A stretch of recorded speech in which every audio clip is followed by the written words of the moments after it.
All right, is that working? Is that working?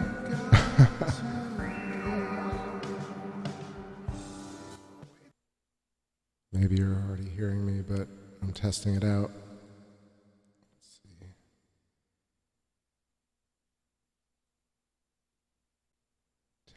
Test. All right, because I unplugged the mic from earlier. Let me know if the vocals or the voice is coming through clearly. It is so damn hot on this back porch, but we got a lovely shot of Kronos, of Saturn, what may have been our ancient home, definitely Shockwave's home. Just hopping in here to the chat from the top. What's up? I love Shockwave's last comment was, from the microscope to the telescope, the universe is electric. Heck yeah, great way to end it. And then Happy Honey Bear, what's going on? Happy Honey Big Bear, sorry. Ellie Wynn, Justin T, Shockwave. Nancy, what's going on? Bumba Cloud, what's happening? Part 2, I had dinner ready, and then I figured while the skies are still clear, it looks like it might storm later, so I can take full advantage of it tonight. Who else we got? That's it. Heck yeah. I'm glad the audio sounds right. Sweet. All right, now let me play one of the tracks and see how that sounds.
Jovian system.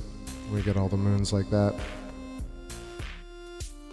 Also, there's still another solid hour. We'll see how the configuration changes.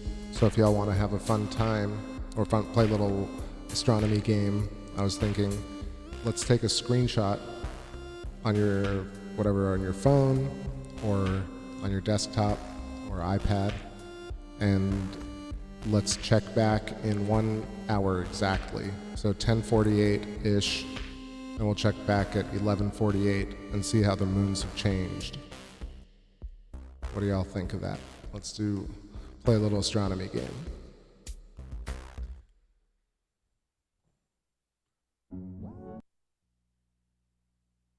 We can do the same thing with the moon. I realize I was trying to figure out some way to engage the audience. I know that a lot of y'all are just chilling, watching it on a big screen, and I don't blame you. But if you want to have some fun,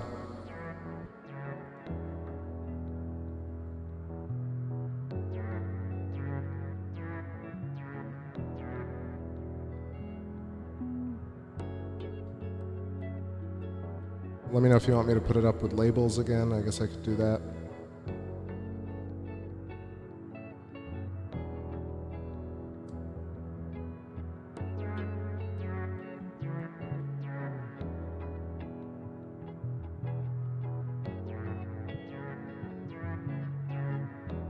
Awesome, y'all. Can't believe I never thought of that before. It's just such a simple thing, and then definitely recommend maybe creating just like a desktop folder that says, that has like TakeBackSpace screenshots and put in the date, so that if you decide to kind of do it over time, we'll start doing it for every show, and then you can make a note as to like what time we checked it. Obviously a step further could be take Notepad or a Google Doc and make reference to it.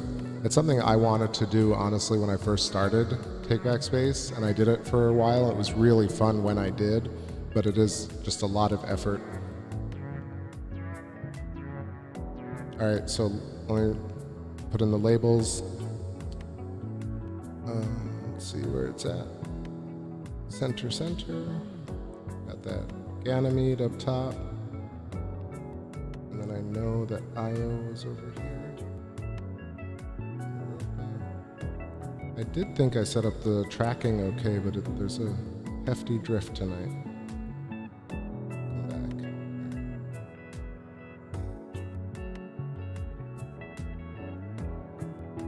I'll do my best to kind of keep the shot in the same location. Tiny bit off center.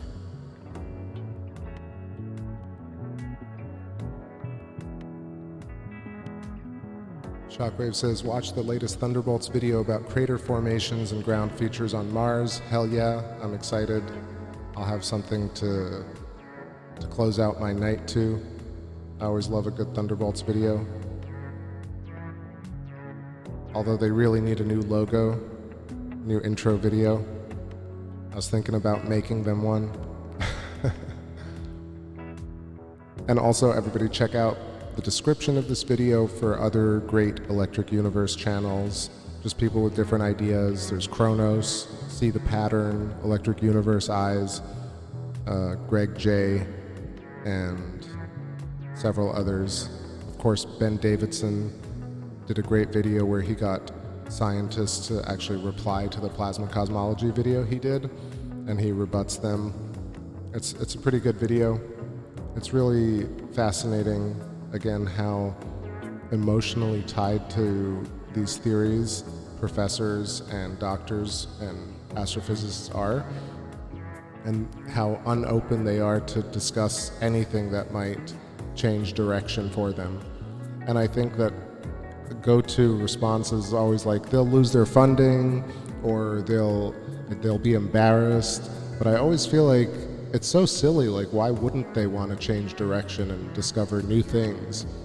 Can you imagine how many new things are in the Electric Universe concept? Like, just pretty much there's a piece of the pie for everybody. It seems so crazy that science can't budge on this, on even entertaining it. I looked again because I know that I mentioned the other night I listed off a whole bunch of channels. Not a single one of them references Electric Universe seriously, and that's just crazy. So ask your doctor about Electric Universe, especially if your doctor is like a YouTube channel.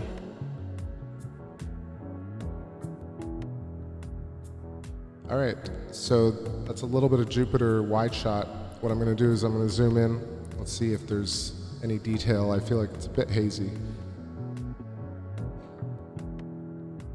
And then remind me at, what is it, like, I don't know, 11:48, we'll check back.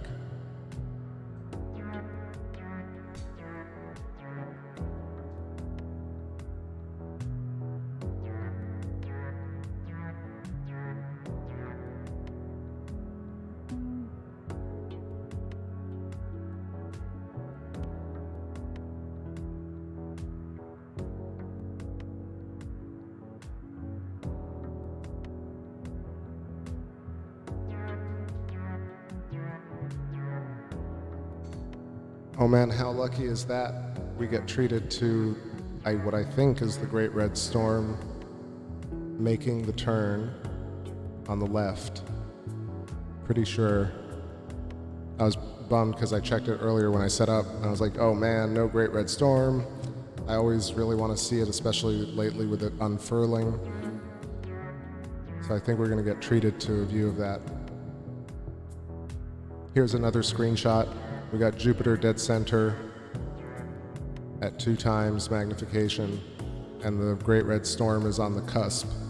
So if you want to take another shot of it in an hour, we can see how far the Great Red Storm has moved. Make a note here at 10:55. What's up, Bomdia? So Shockwave is talking about some nomenclature. It says everyone thinks Amun is the sun. Let me go back up a little bit. Shockwave says Kronos says it in his latest video. He says the Sumerians themselves say it.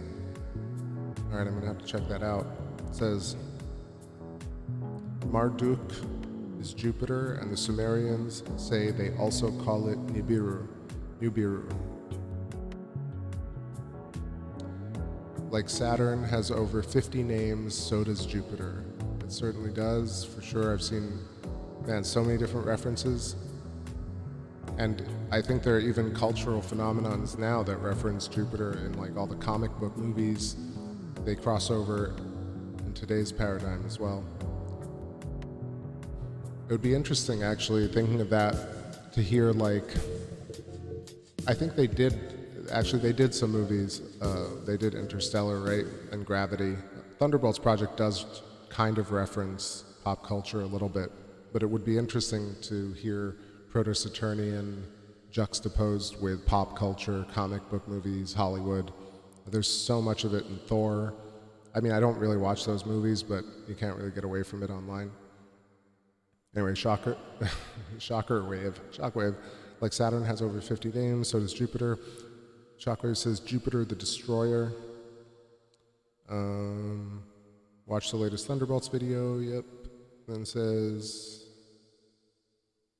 Jupiter is also known as the Egyptian god Amun, and that's why everyone thinks Amun is the sun. Shockwave says the Great Red Spot. Happy Henry. I'm reading only Shockwave's comments, just trying to get a gist of it. Mary, I know it's midweek. Have a great night. Thanks for stopping by ever so. No, you're always there. You always hang out. I was going to say briefly, but you're always on for as long as you can be. So thanks again, and I'll get you those lyrics when I can. Promise. I was even thinking about remastering all the Catch era stuff, so I might at some point kind of like remix some of those. And I got to finish that whole Light of the Moon retake. This one. It just happened to be it. I want to finish this. It's only like 3 minutes and it repeats. I want to make it like a 6-minute jam. Yo, Duplicat, seeing you there. Social hierarchy is basis everything. It's fundamentally just human nature.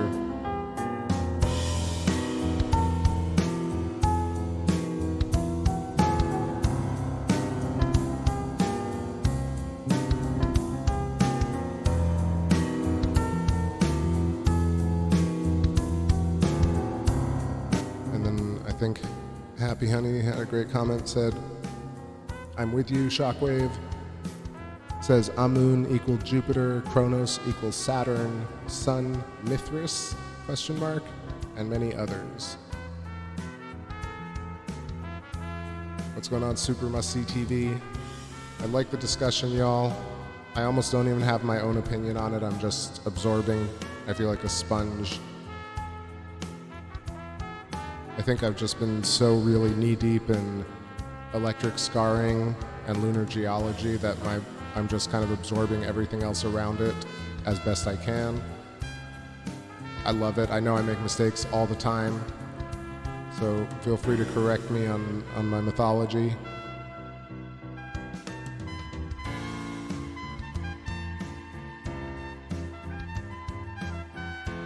Chakra says there are sand dunes and a hexagon on Mars. Lol, lol, lol, lol. Hexagons are real.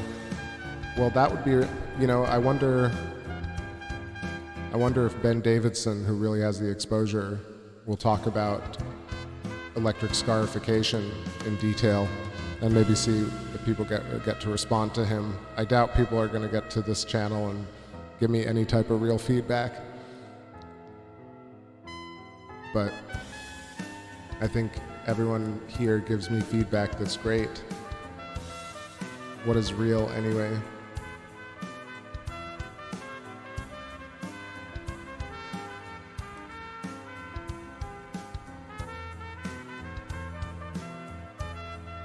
It is really hard to break free from the bonds of kind of sacred science and peer-reviewed science, and this idea that people who have degrees or have kind of agreed upon a certain topic means they're right. And I don't think that's true anymore. I mean, I never really thought it was, but now I've gotten off the fence. There's something about it where you're just like, am I wrong? You know, is everyone else right? All those people who agree?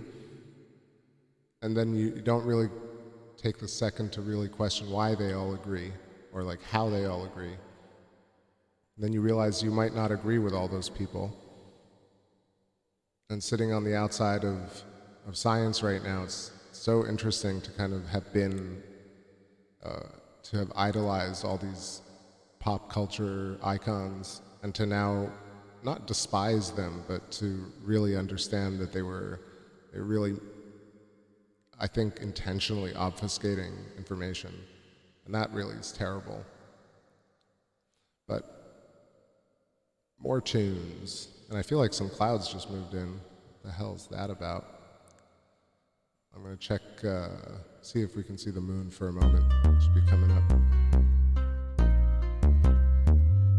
Yo, what's going on? Bryce Eshelman, how's it going? Thank you. It was looking good. I think some clouds are coming in from the west.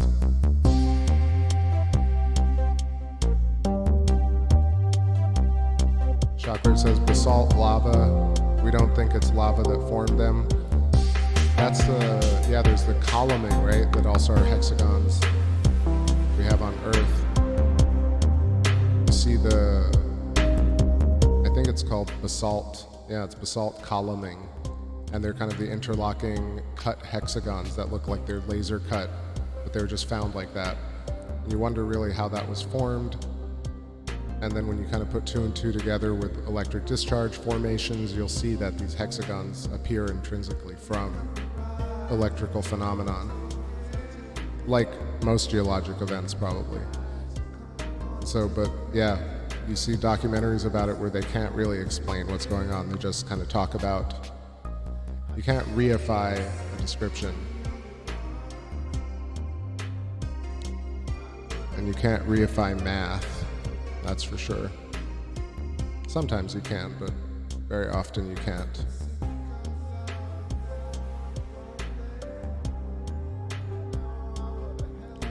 I'm gonna take a peek. We got a shot here of Jupiter with the red storm coming in, but I want to make sure we can see Jupes and Saturn. I'll be back in a couple.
Yo, just getting back to this conversation. So talking about the names of the planets, and yeah, it just came back to me. So I was looking into it as well, and the idea that Jupiter is Zeus. The other thing is Jesus. Who knows if Jesus is also another name for Jupiter? There seems to be this implication that beyond the fact that the planets were interacting, that somehow plasma-based events or electrical events from these planets and comets actually changed human DNA and consciousness. And people noticed that. That's what's even crazier, right? That's kind of the stories that are being told in a way, because there is some supernatural, godlike, hand of God type evolution event referenced in a lot of these stories, at least as far as the way I see it. And I think a lot of the EU stuff dances around that concept. But I feel like, is it possible that, a nova, micronova from the sun, or a pulse from Jupiter, or Venus passing close to Earth actually modified and elevated and evolved consciousness in real time? That's, I think, what the question is really. Like, I haven't really heard that in detail. I mean, I definitely know that some people have talked about it. What's up, Eric Fernandez? Just waiting for some clouds to get through here. But so Zeus and the thunderbolt, right? This is really the true root mythos. So if you have the thunderbolt of Zeus, so Zeus is always depicted with this kind of rod in his hand, and so it was shooting plasma missiles. It wasn't just like an electrical current coming from Jupiter to Earth or Jupiter to Venus. Maybe it was Jupiter firing off plasma bullets, and that's the type of shit that people on Earth were seeing in the sky. I mean, that is freaking crazy. That's really what our myths and legends are telling us. Similarly, what Homer was writing about, where Mars and the Moon had filaments connecting one another, perhaps even creating Aristarchus.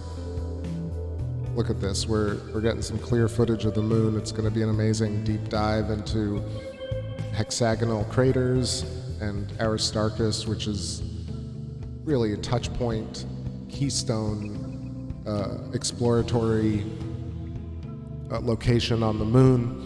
I can't understand personally, I do understand because I think it's nefarious, but the fact that like you have tons and tons and tons of moon documentaries, and they don't have like a scientist or an astrophysicist with a telescope looking at Aristarchus and talking about it. Not one. and that goes for basically every lunar feature. That's a key candidate for new thinking and new ideas, a reinterpretation, a re-education on lunar geology.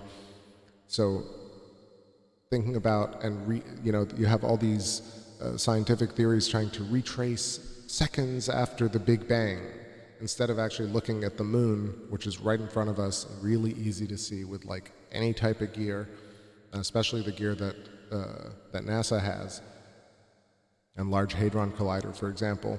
Like, you would think that the amount of money being spent to discover particles that don't really exist, because what really happens is if you've studied the progress of quantum mechanics, they really didn't have all these particles that they do now, like the graviton and the muon and the Higgs boson. They're invented particles as you find new particles. So it's almost an endless chase where you'll probably keep finding smaller and smaller traces of particles. Instead, spend $1 billion on putting a camera or telescope on the surface of the moon, looking back at Earth 24/7. The YouTube channel would get gangbuster views. Tons and tons of money would be generated just from that view alone. It would spark an amazing conversation online, because you'd really be able to see two views. Of course, you'd have to have a camera that was low lit, and you'd have to have a camera that had all the stars in the background. But it's crazy that we don't have that shot. And we have all these other plans to go to different planets and Mars. We have Voyager that's left the solar system. Tons of missions, and not a single one has landed and sent us pictures back from the moon that are in real time. Yo, what's going on, Rockstar? Good to see you, brud. I've been seeing you hanging out at David's stream. His camera setup is awesome. I was watching some of those like, what are they? What are the green comet-like things? The iridium flares and the satellite burn-ups on the stream. It's great. What's up, Light Moon? NASA lies. NASA does lie sometimes. Shockwave was, so I was talking about Jupiter and Zeus, but look at this view. Let me see if I can do everything at once, because I don't want to miss out if the clouds come through. I want to make sure we've seen Aristarchus really close, because tonight is like an excellent angle to view Aristarchus. Did I say excellent enough? Excellent. Impressive.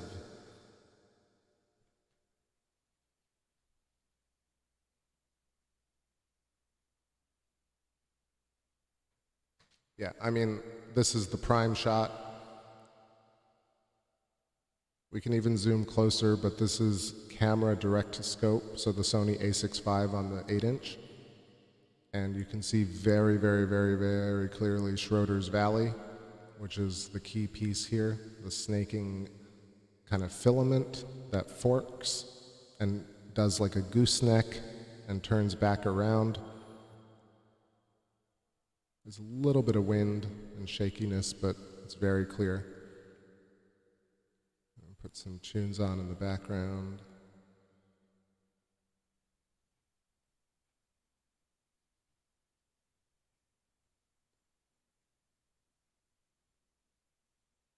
All right, I'm going to also adjust the filter just a bit. So it's fantastic that you can see the inner lining of Aristarchus crater.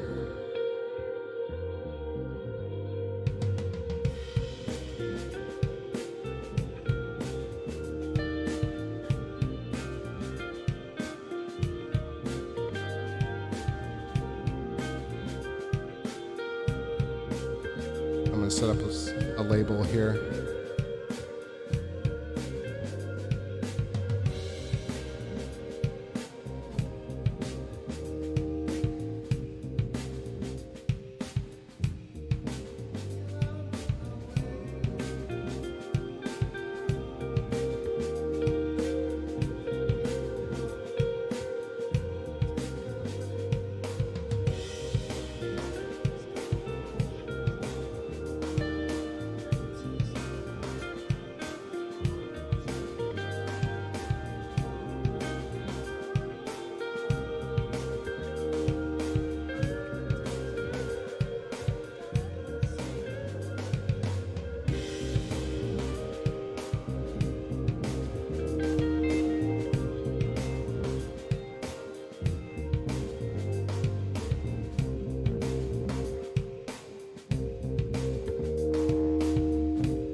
All right, Shockwave was making a point that I wanted to reference. Thanks for reminding me.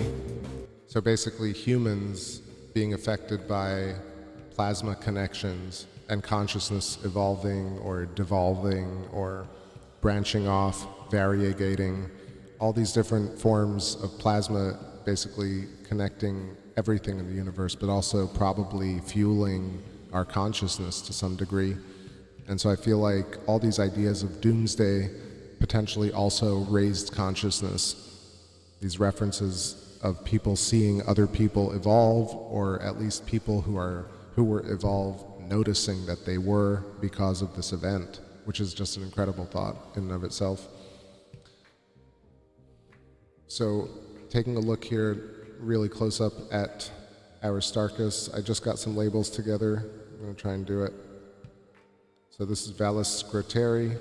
I think that's how you spell it. I think it's a bit off. I'm going to launch the atlas here and double check.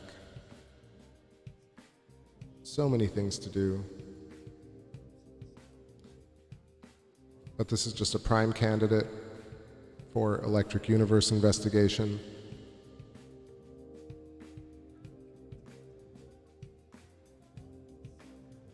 How is it spelled? Come on. Let me click on it. No, it keeps telling me it's Herodotus. It's not Herodotus. Damn you, Atlas. Huh, I can't zoom any further. There it is, Scroteri. That's correct. Sweet. Spelled it right. What's up, Deb? Debracita Rockstar. All right, so that's Valles Scroteri and Aristarchus crater. And then we got Herodotus, which is this flat-floored crater. It looks like it's connected to Valles Scroteri, but it's really not. Actually, no, I can't say that for sure. It might be flattened in its connection, but it's very clear here that something depressed on top of it, or that it's really isolated from Valles Scroteri. So this is an incredibly good shot, I think, of seeing Aristarchus up close. So the whole region underneath it is called Aristarchus Plateau, and that I want to give some dimensions on, if I can. Pyroclastic Aristarchus. So that's what this like diamond rectangular shape is called. It's called a pyroclastic, and it says it's 37,000. See, 37,400 kilometers squared. Seems very large, but is it really? That feels like it's wrong. I feel like maybe the numbers in this thing are incorrect, but trying to also keep this thing centered. I know it's drifting. So Aristarchus crater is 40 kilometers in diameter, 9,000 feet on the sides.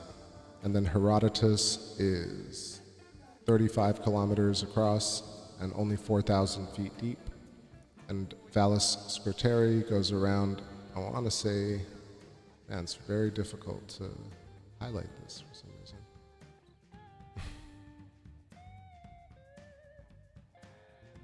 There we go.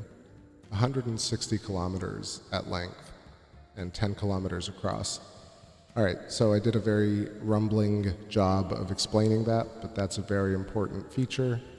People don't talk about it enough, especially, I mean, people in the lunar geology community. That's not Clavius. Oops.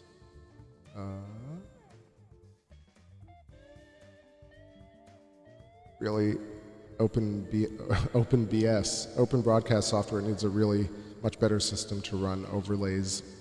Hopefully that'll change in the next couple years. So I've given a lot of time here to Aristarchus. Let me know if y'all have seen enough here. Should I go in more detail, or should we move on to another feature? Yo, what's up, Ryan in North Carolina? Let's go win on. Love this stuff better than my P900. Well, P900s are pretty good, I heard. But yeah, it is nice to have the ability to switch up the camera lens. And that's something the P900 doesn't have. But I heard the P1000 is pretty great. I know Tom, who comes in here, has that. All right, I'm going to take a little vocal rest here and play a track. And I'm going to go around and see some more crazy features. Look at that, it's really clear. Whoa, that's crazy looking. What's going on there?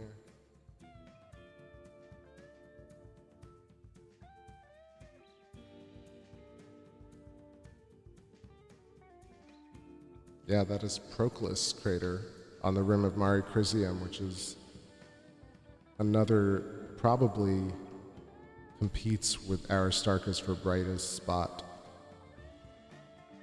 Let's see, Proclus.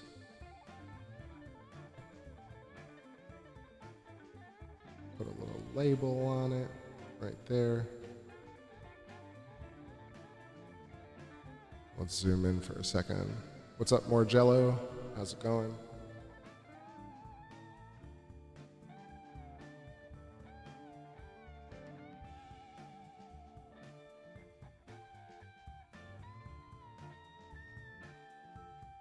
Yo, what's going on, Rick Dangerous?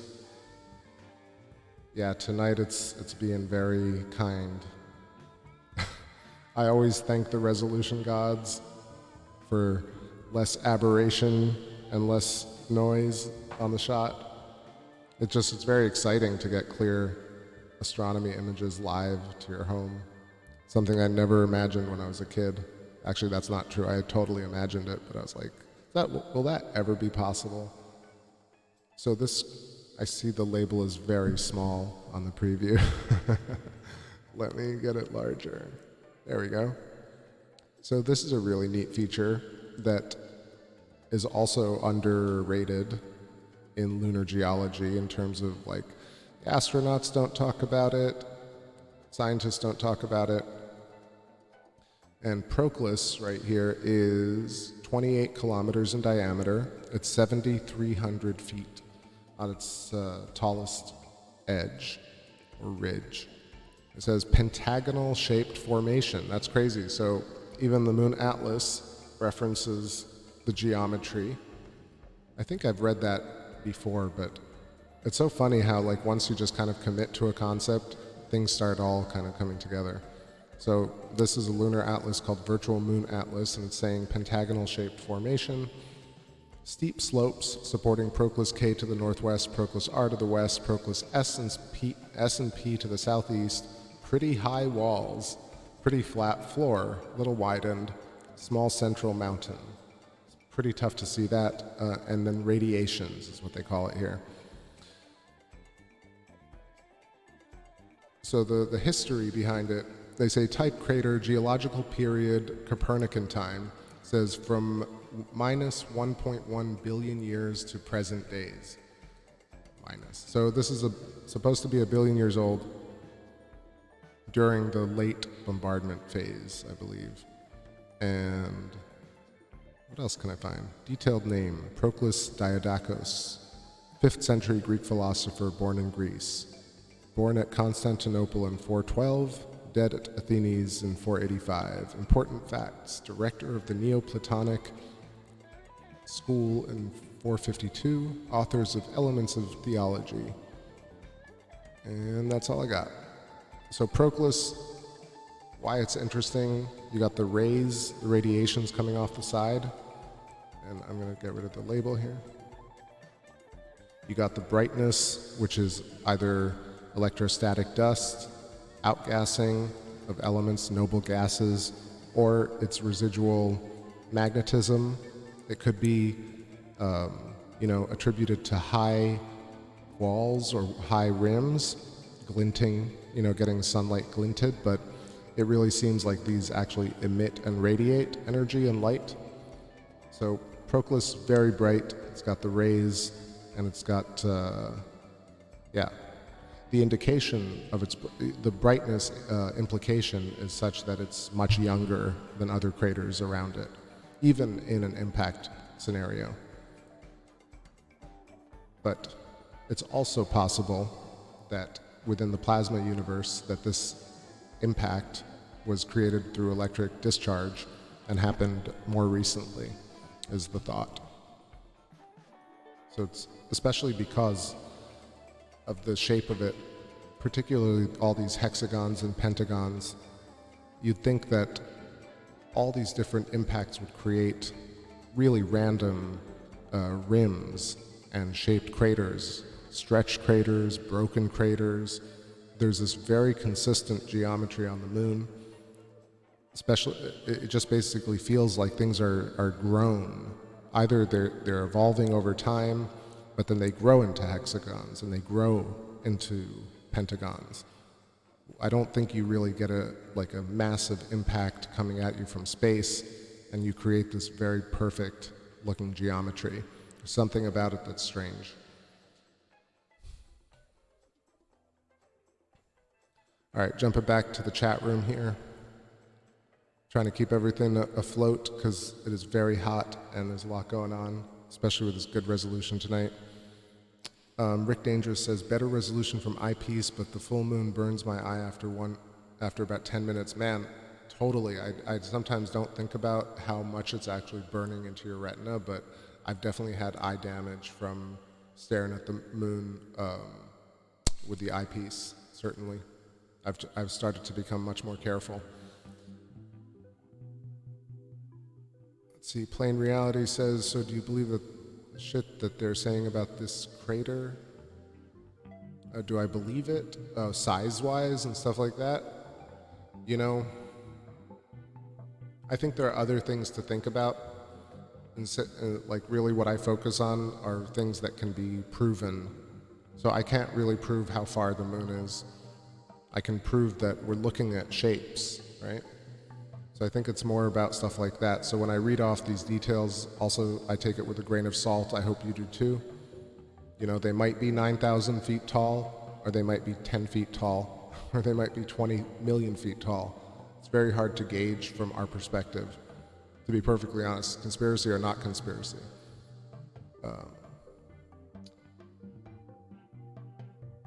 Deborah Sita says, can I show Bailey? Let me look where that is. I think I know where it is, but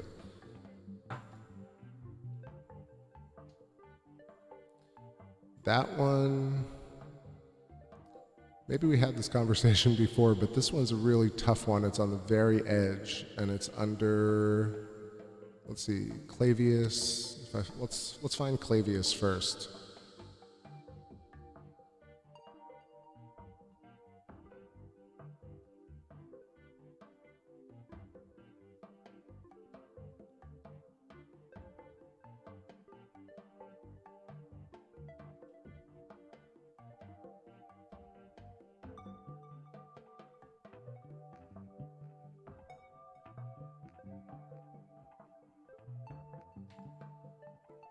All right, what is this? So that's Schickard and Schiller. So I'll tell you actually, that's not too bad. It's right around here. Good shout out, Deb.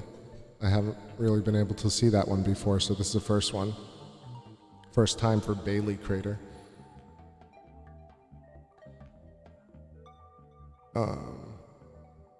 Let's see, Plain Reality says, I was going to ask, what are the odds that all the impacts hit dead on, no craters from an angle?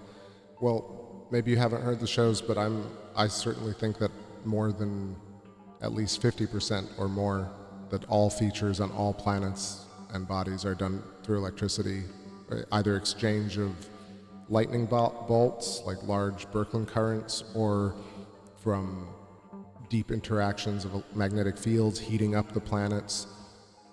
So I don't know if impacts really occur on the scale that is talked about. I think it definitely occurs on very small scales, tons of small impacts.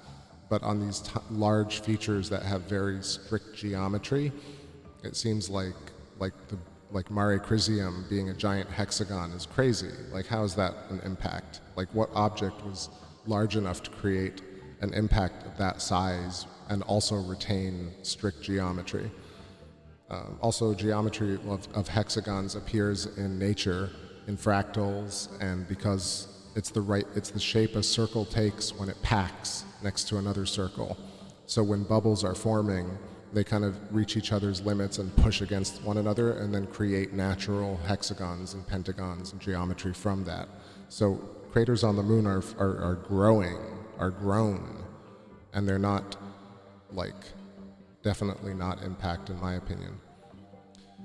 I know that's very controversial to some people, but I don't have any credibility to start with except that I show this stuff for real, and I talk about it the way I can imagine it, and people are free to disagree with me.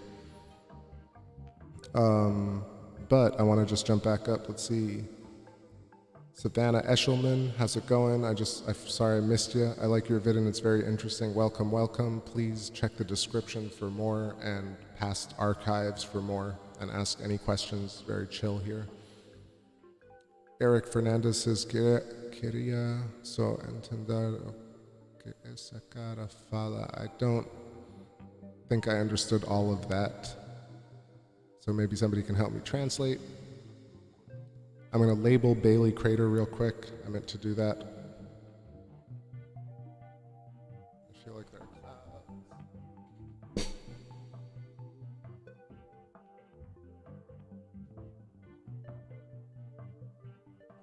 All right, getting a few clouds, so I'm going to switch to the wide shot real quick.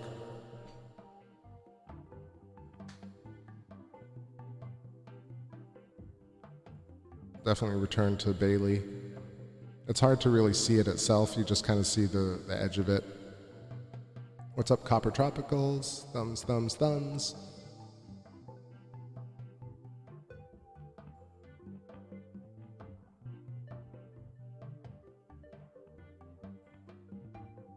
Let's see.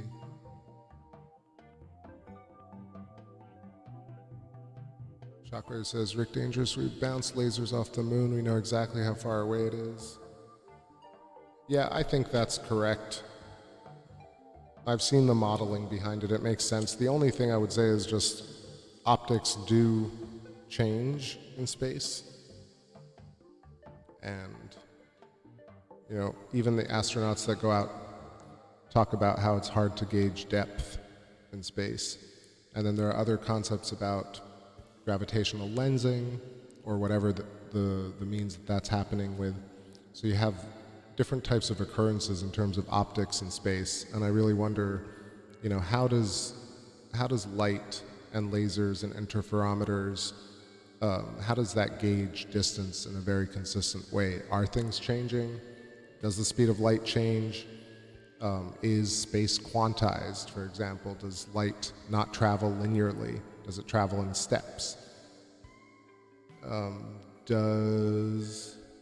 Could be any number of things like that. Could the moon be a little bit smaller and be magnified? Could it be larger and be shrunken by optics? Could laser beams operate at a speed in our atmosphere and change in space? I've seen the measurements from all these, or at least some of the measurements from what are they called, the retroreflectors that were left on the moon. And they're looking for a photon or 3 or 4 photons. And that kind of science has always left me a little bit unsatisfied. Where, like, you have to trust 1 or 2 laboratories who give you a readout of a spectrometer or or an interferometer, and they tell you, they give you data, and I don't know, it's probably right, but it's always good to keep an open mind in case it's not right.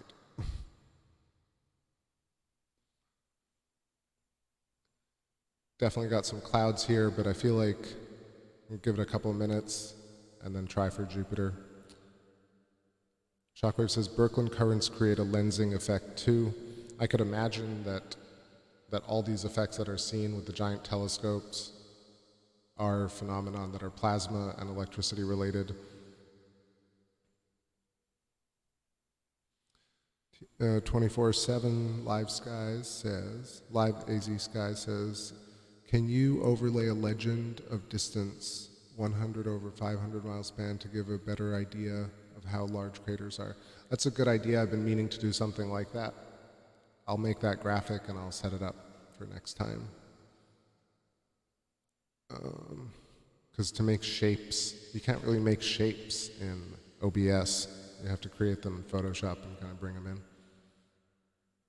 All right, I just have ideas about this stuff. Like, if everything that NASA's done is all real, then fine, you know? It's one of these things, or not just NASA, but ESA, JAXA, Russians, all this stuff. Everything, if there's not been one conspiracy ever, it's not going to change how I feel about the world, ultimately.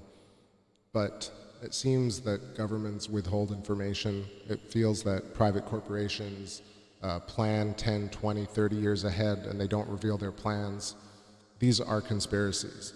There's just no two ways about it. And when a group of people decide for profit to hide, abscond, or obfuscate information, then you have what people feel like threatened or robbed or hurt or fearful, any number of things, which is why conspiracy world is so, you know, that really, like, this is what's going on in the world. People are just suspicious and questioning everything.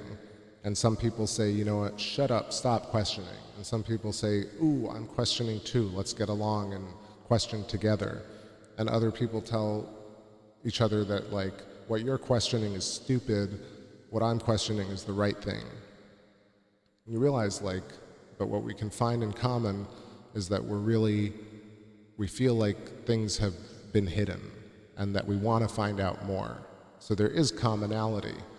And I think that's really key to kind of getting at, you know, a new paradigm of physics, a new idea. So for example, like wanting moon bases, for example, is something that I thought would happen in my lifetime. And it seems like a lot of people thought that would happen.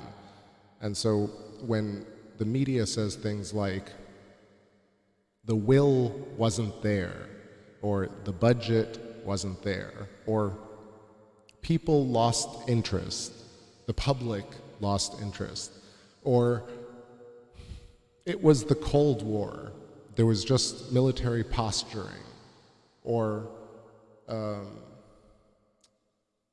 I know you're young, but trust me, it happened. Any number of things like that. There's a lot of that. But it's one of these things where, like, who cares about all those excuses and reasons? The main thing is that we live in a reality where we pay taxes and we have a space agency, and that space agency doesn't seem to have bases on the moon, which was, you know, that's just one idea. But return to the moon, using moon as a platform to go to Mars, understanding the origins of the moon, having a moon day. I guess we have a lot of moon days, but like a moon day, like where we talk about as a culture, not just the anniversary of the mission. So it's is it a mission or is it for everybody? And so the more I get into it, or over the years, I realized that that was a mission, and it really wasn't for mankind. And it was sold as mankind's mission, but it was really for a select group of people. And it's the same way now, where we have corporations out for their own best interest to make profit, and at the cost of everything. So forgive me if I'm skeptical of distances and the moon missions and the government at large, really, but I think everybody has their right to an opinion. Bryce Eshelman writes in binary. What's up, Gohan Black?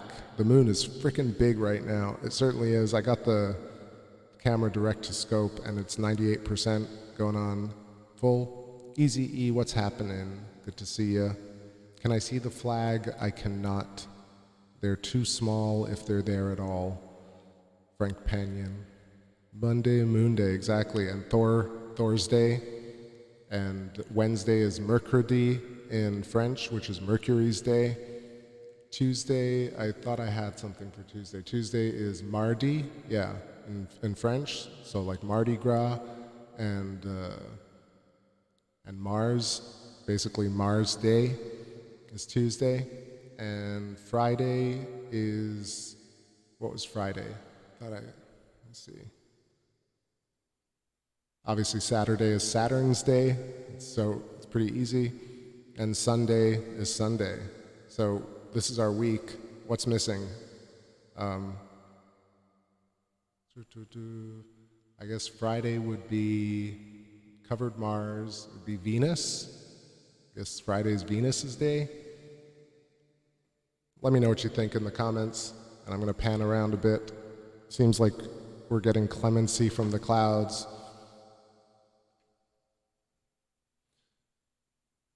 So if we could see flags, they would be here. I'm going to zoom in on the area of Apollo 11.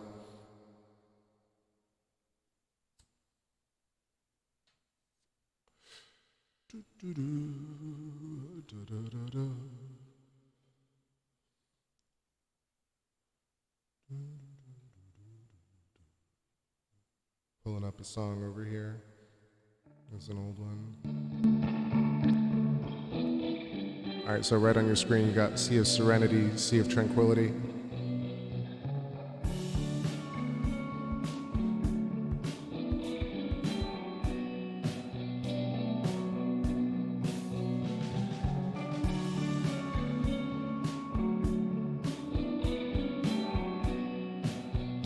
So that's inside the red box. You got this tiny little region, which is, I'm going to find the name of that. It's called Taquet. I guess we can call it Promontorium Archerusia, but it's right in between Sea of Serenity and Sea of Tranquility. It's got a couple of different features in it, of course, because it like leads into the mountain range, but it's like a pyroclastic structure. I feel like I'm competing with that. Let me get something a little more chill. A touch more chill. What about...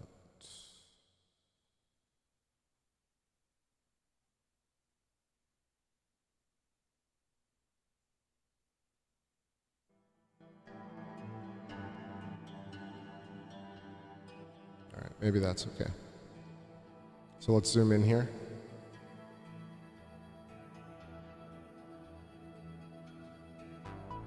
And I'll adjust the settings a bit. I should have done that earlier. Look at that.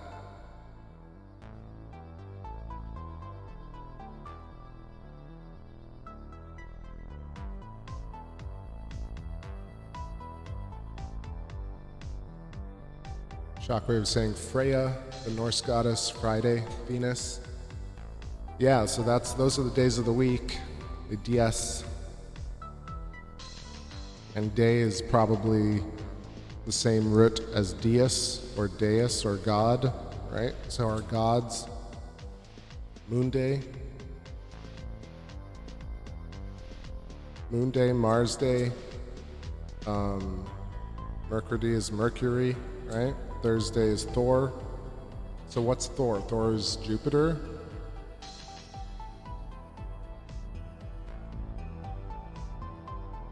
Thor's hammer. Friday, Venus. Saturday, Saturn. Sunday, Sun. Or Sunday could be something else. It might be too easy to say Sunday, but could be proto-sun. Cheers, Frank Panion. Welcome.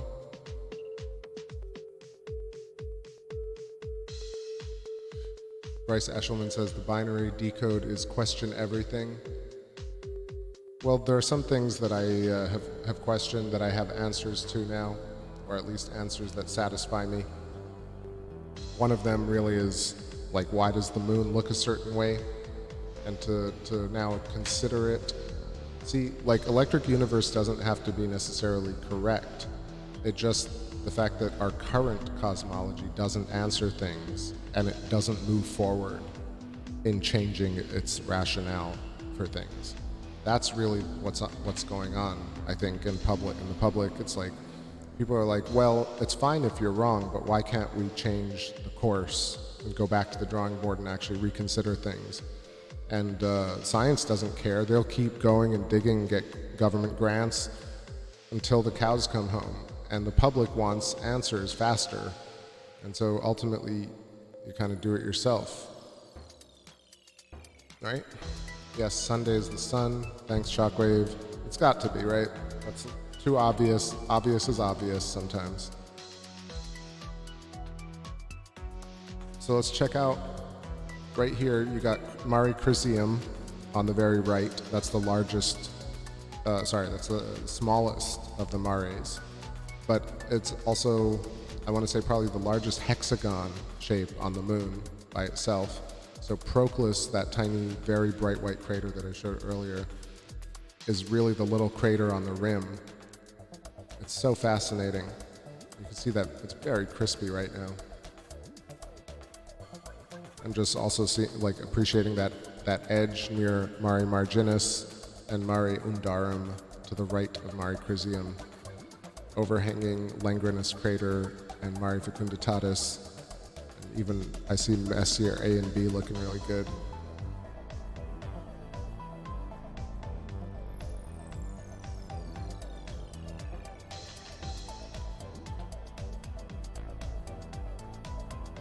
Oh, thanks for keeping me on track. So yeah, so I question things like every crater on the moon having gone through like these bombardment phases. If you look at the simulation from the NASA Goddard website or the YouTube channel, the one that's like 10 years old now, the fact that it just doesn't look correct, but the idea that you look in the laboratory, Jacob Gale, Billy Elverton, CJ Ransom, Thunderbolts Project, you see these actual vacuum tubes, you see plasma, you see gravel, clay, earth, soil, sand, you see electrical discharge on top of it, you create these features. You look up NASA impact crater origins. Look all night long, search all night long for an accurate description of how an impact crater is formed in a laboratory. And if you find that video, please send it to me. If you think that video is more legitimate than Jacob Gale, ElectroTerravision, or Billy Elverton, or CJ Ransom's videos creating craters in a laboratory situation, then I'm willing to believe it. But until, it's just crazy to think that every crazy feature that we see on the moon, including all these long lines called rays or ejecta or anything, that these are actually all created by things hitting the moon, versus this idea that electricity struck the moon and branched out, creating impressions of electricity across the surface of the moon. Case in point, I'm just going to show the major one right here. Love that we have it in such fine detail. Copernicus crater.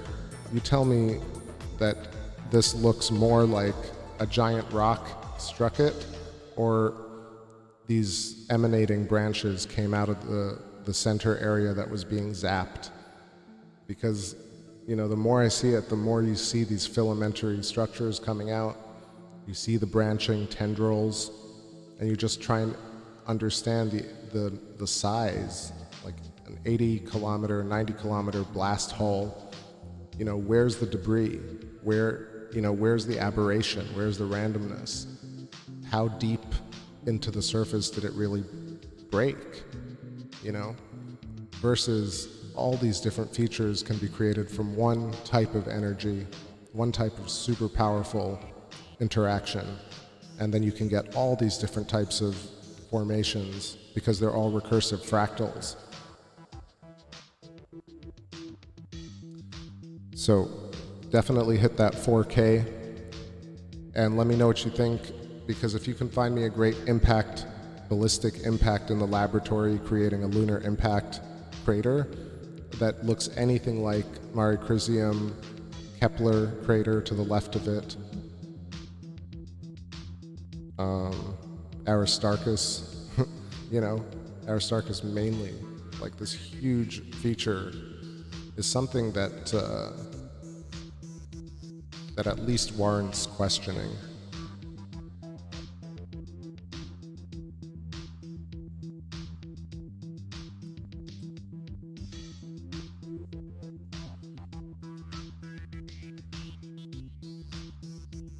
So that's my point about electric scarring. And I also feel like I don't think it's new. I think that electric scarification is something, actually, I just remembered that we're gonna check Jupiter. It's 11:49 p.m. right now. I somehow managed to remember that. So I'm gonna quickly go over to Jupiter so we can take our second screenshot of the moon formation and the red spot.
Just housed some awesome leftover pasta.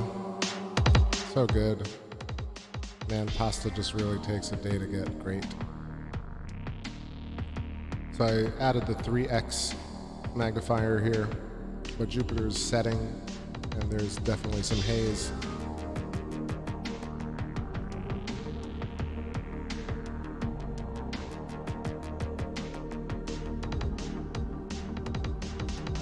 Still, you can make out the red storm pretty well. It's moved quite a while in an hour. So now it's midnight. We checked in almost like a little over an hour ago. And it was just coming around the bend.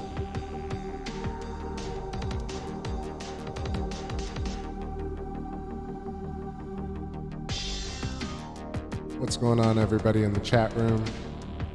I see some funny stuff. Shockwave, Bom Dia, Plain Reality, Tammy, cool, everybody. About to roll into Wednesday here.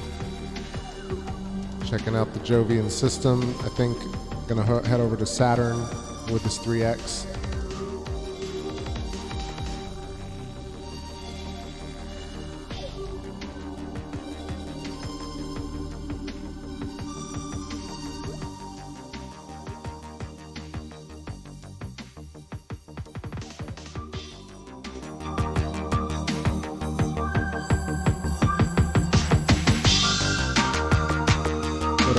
Brooklyn, what up, Lumberjack?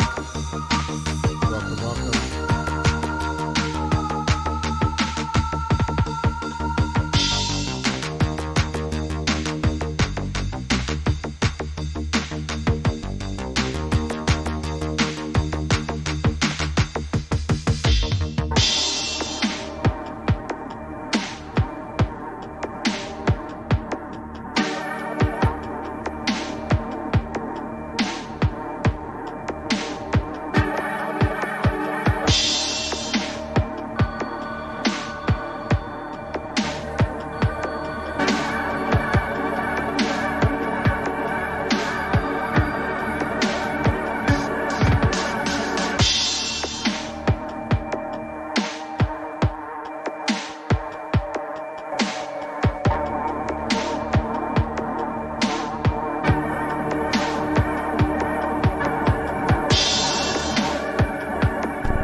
sky. 12:04. It is Wednesday. We got a beautiful shot of Saturn. Got the 3x in, so it's nice and large, but got some mega haze going on tonight. Haze and also moonlight affecting the clarity. And I also think we figured out that the moon and Jupiter are moving a bit further away from us. Got some trippy tunes, badass moon jams. I'll let this ride out. Then we're gonna get some super crazy zooms on the moon coming up.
All right.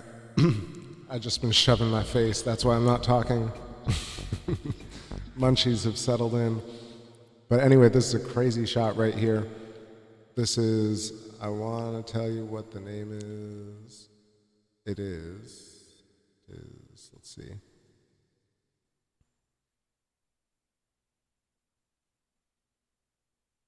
Everything looks the same. Is it Democritus? I'm going to zoom out and double check.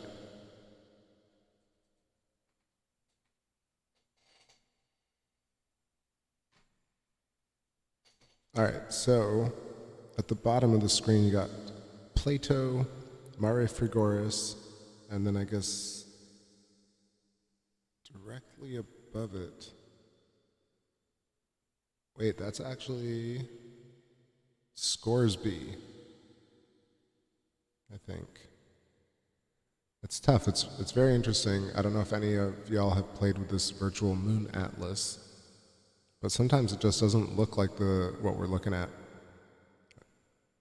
Partly because it's trying to be detailed and it has all these overlays, so it's hard to judge, but I think it's,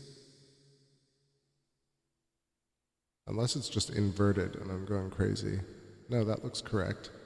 All right, and then to the top right of that is Scoresby, and man, I'm crazy. Maybe it's Anaxagoras, but it could be Scoresby. Anybody help me out? And shoving my face, thanks Ellie. It's so nice, it's the pasta I made yesterday, and yeah, it's nice when you make a meal that can last 2 days. Where's the tunes, man?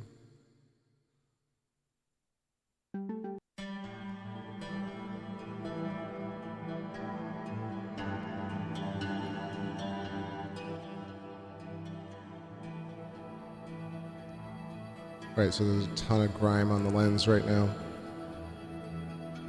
I think it's a little bit due to the scope, a little bit due to the actual Barlow lens.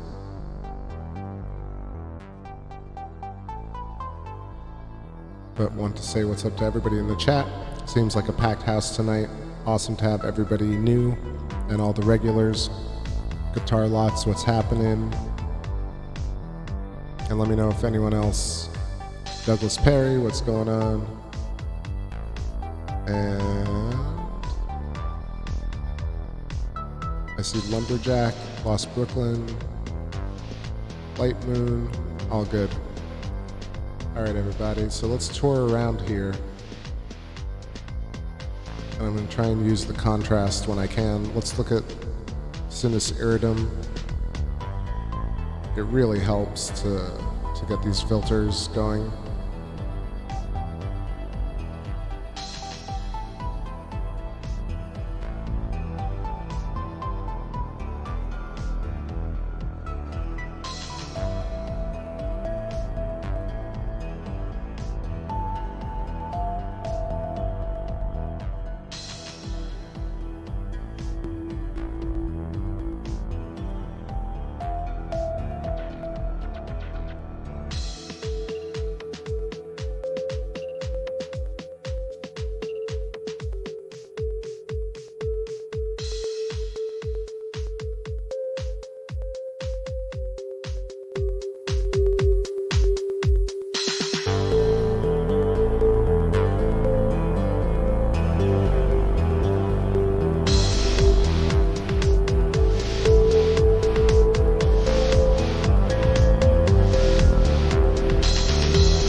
Hey y'all. So, I was just trying to get this centered over here. Let me put on something a little chiller so I can talk over it.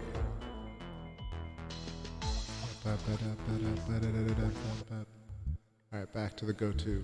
So Copernicus crater, even with all the grime on the lens, you can see all this, what I like to call, and other people call, filamentary structures. And this is really a key thing in this idea of impact craters versus electrical scarring. And I personally feel very strongly about it. And I don't think really anything so far in cosmology has kind of pushed me to this fundamental different, change in understanding and belief. Even a few years ago, you could have definitely pushed me towards saying that this was an impact structure. And now I'm really looking at it and like, how is that even possible? And it just has so much power behind it. It feels like something incredible happened here. And it's not discussed at all, really, when it comes to when you see videos about the moon.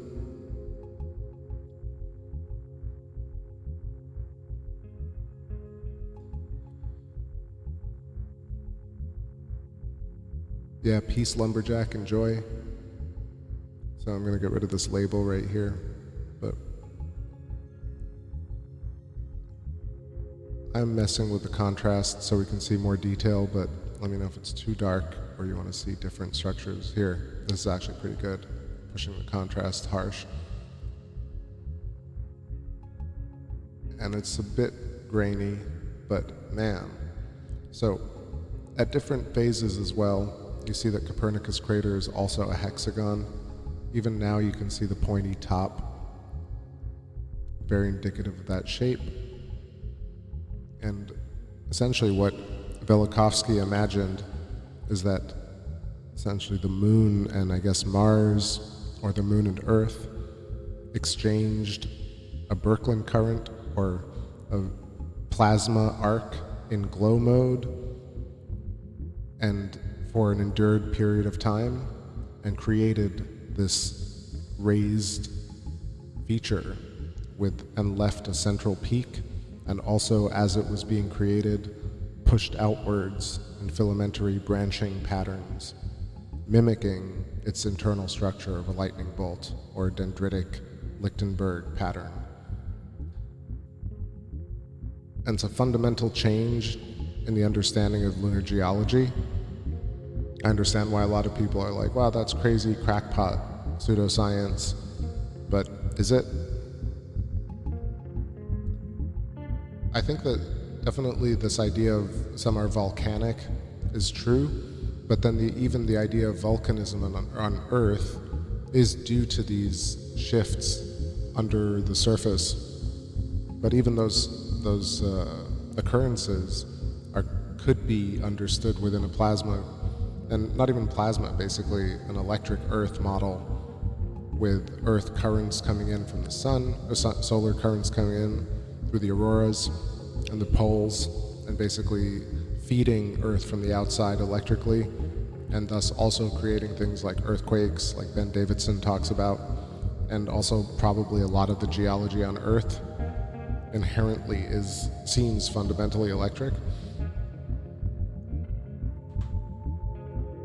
So it's not like really casting aside geology, it's maybe just advancing it and expanding it to include what we really understand now only as people seem to shrug off symmetry and fractals as some sort of new age theory or concept or conspiracy or whatever it is, but really it's real science. And if you're getting hexagons on the moon, I think it's worth looking into in terms of, can impact craters look like that? And if they can, then great. But I haven't really seen that. But I have seen electrical discharge in the laboratory, in clay and earth, create hexagons and pentagons and similar looking shapes to this kind of layered cratering that we see here. It's getting pretty dim. I'm wondering if I should switch to the wide. I'll be back in a moment.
Interesting layer of clouds that just came in, and so I switched up the lens to the wide shot. It's probably good to start winding it down too. It's already 2 hours and an hour before. It's crazy, but I love these shows. So much fun to look at all these crazy features like this thing right here. I want to find the name of it real quick. It's to the left of Kepler.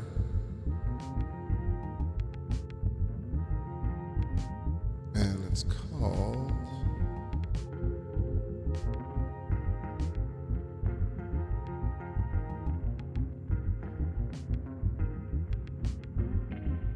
I feel like this moon... Oh, there we go. That's why.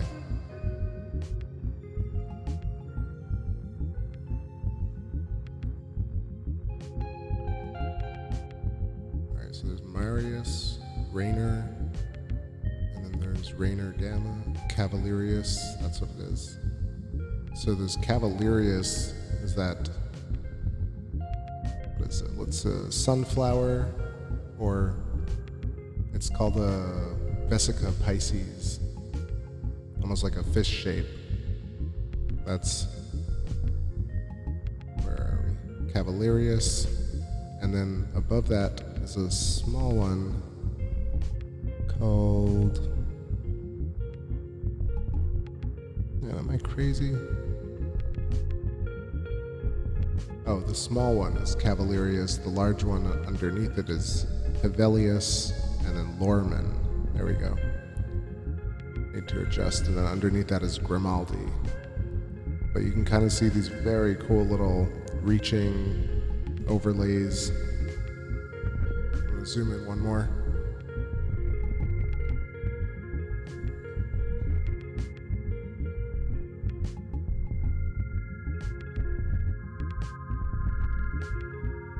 Let me know what y'all think of this stuff.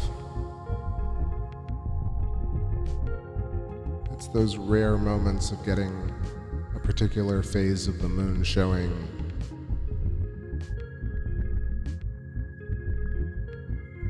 Just like creating this Pareidolia that you notice.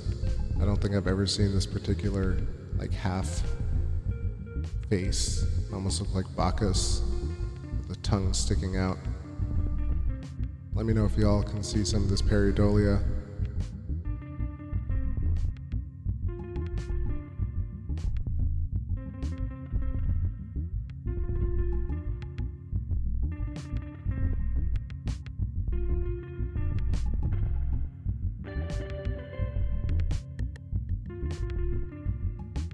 Great lunar turtle. Exactly, what if the dark side, the far side of the moon is actually the turtle? It's just like you've been staring at my butt this whole damn time.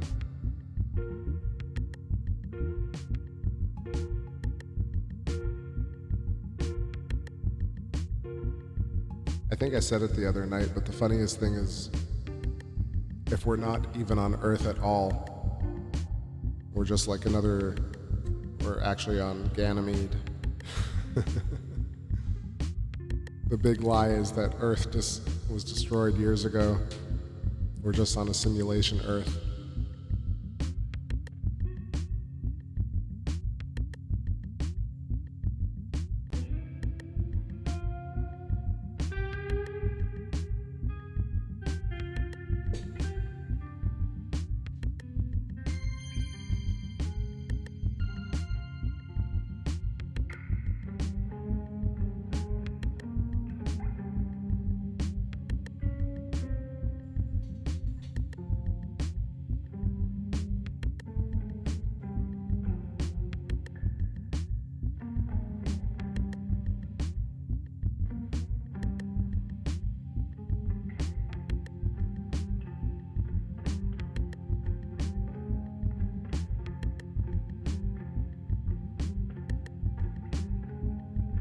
A little fuzzy, but another maybe last look at Aristarchus for tonight. Schroeder's Valley. Repeat it until it's true. No, repeat it until it gets out there. I think it's so annoying to be on YouTube and to look up lunar research and to come up with this kind of just regurgitated crap. Nothing really new is happening. It's always like possibly, maybe, things might happen. You just gotta make it happen yourselves. So I'd be curious to know what people think about the brightness of Aristarchus. Let me know in the chat what you think makes Aristarchus glow so brightly.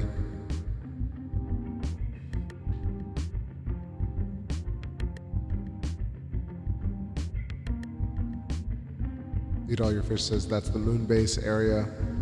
So the moon base from 2001. Oh, I remembered something. So I don't know if anybody ever noticed this, but I feel like the 6 flags that are supposed to be up on the moon is the reference to the theme park. 6 Flags Great Adventure. Unless there are more flags, but I was watching a documentary and they're like, the 6 flags on the moon. I was like, there's 6 flags on the moon?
Alright, just messing around over here.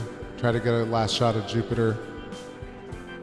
This is Jupiter right at the horizon with the oxygen 3 filter, which really doesn't do much except change the color up a little bit.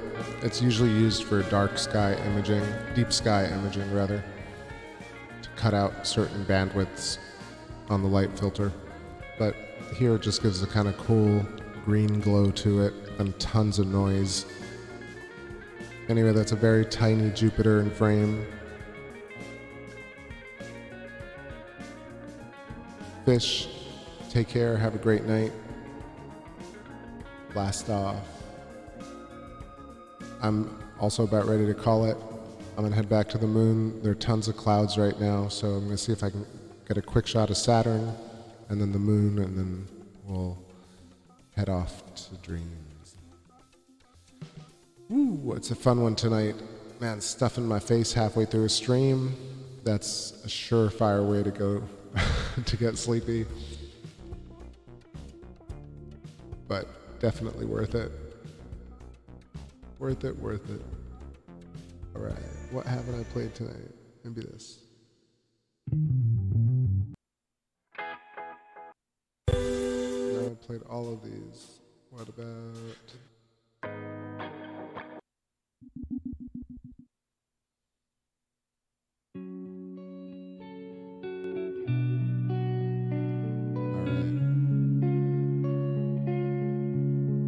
Yeah, 10 more minutes, call it at 1 o'clock.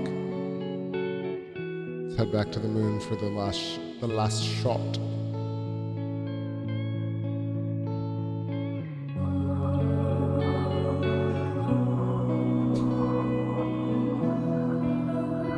Oh, also 24/7 peace. I didn't realize that you were going out.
Thanks, y'all.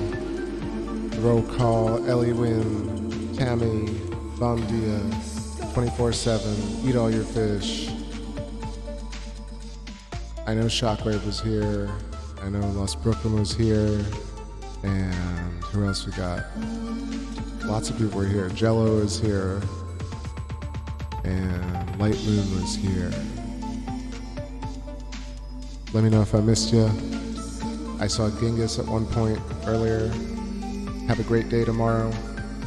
And I will see you for the full moon stream come rain or come shine at around 9 o'clock-ish. All right, everybody.